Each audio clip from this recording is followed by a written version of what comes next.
The fiancé of children's author Helen Bailey has been convicted of her murder.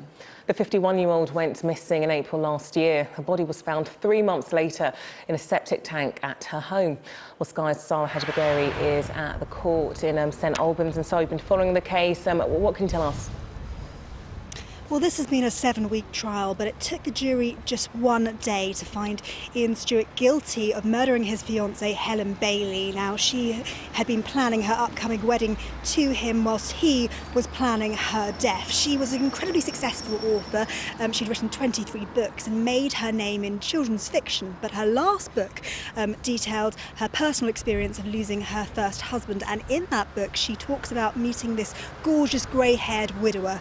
That man was Ian Stewart, and having covered this case for several weeks now and speaking to her friends, it's very clear that she was absolutely besotted with him. She was engaged to be married with him and excited about being so. Now, she was worth £4 million, and she had made financial arrangements that in the event of her death, that money would go to him. And in the months leading up to her death, he had been drugging her for a period of time until on April 11th last year, he suffocated her and then dumped her body in the cesspit underneath the garage at their home in Royston in Hertfordshire. Now, throughout this trial, he has always denied those charges, and he said he came up with a very elaborate excuse. An excuse that was described as absolutely absurd in court, and that was that Helen Bailey had been kidnapped and that he had been framed for murder. Now, earlier we heard from the senior investigator about this case. Diane Stewart died of natural causes in 2010. It would only be right and proper that we re-looked at what the causes might be. But she did die 7 years ago. There is no suggestion that she died of anything other than natural causes, but of course it would be part of our inquiries moving forward from this conviction.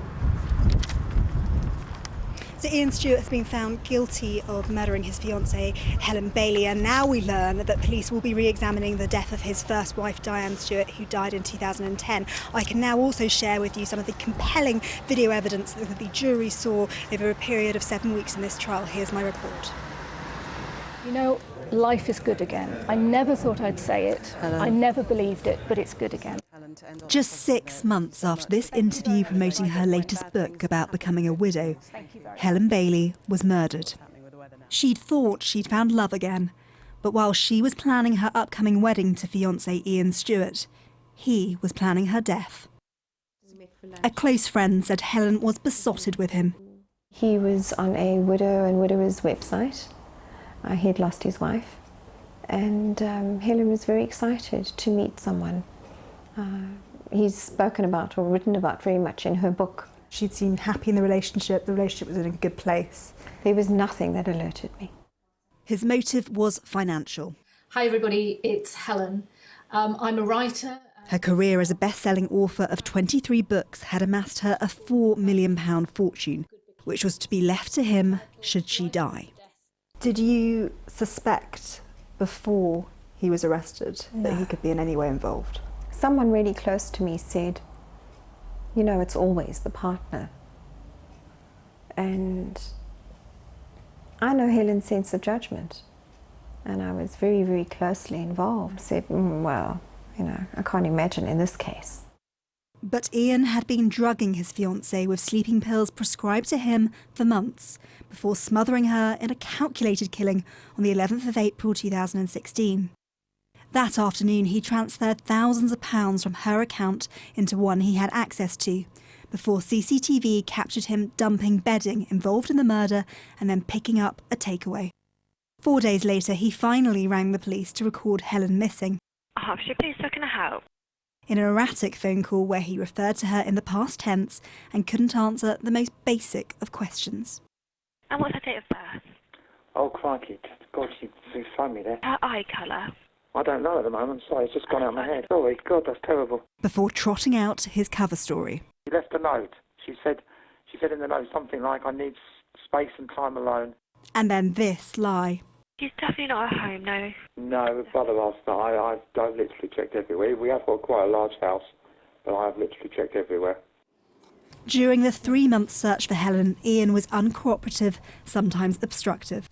So you're telling us you're hungry. We ideally probably would like to do another interview with you. Another one?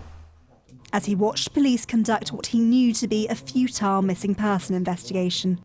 He continued to text her phone and, despite his apparent grief, went on holiday before being arrested on suspicion of murder last July. Are you joking? On caution, he let slip where he dumped Helen. Are the garage doors open? At the back of the home they shared is a garage. Hidden beneath a car was a hatch to a cesspit, where police eventually found Helen's body.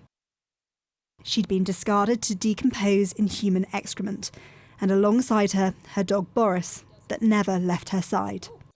Did you kill Helen Bailey?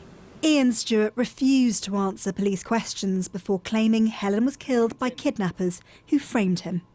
But his lies unravelled in court.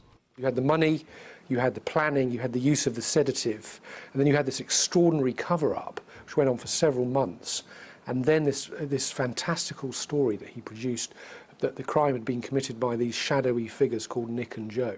Ian Stewart planned the murder of a woman who loved him. For those that loved her, that's the ultimate heartache. What were the hardest things that came out from the trial? How she'd been found. And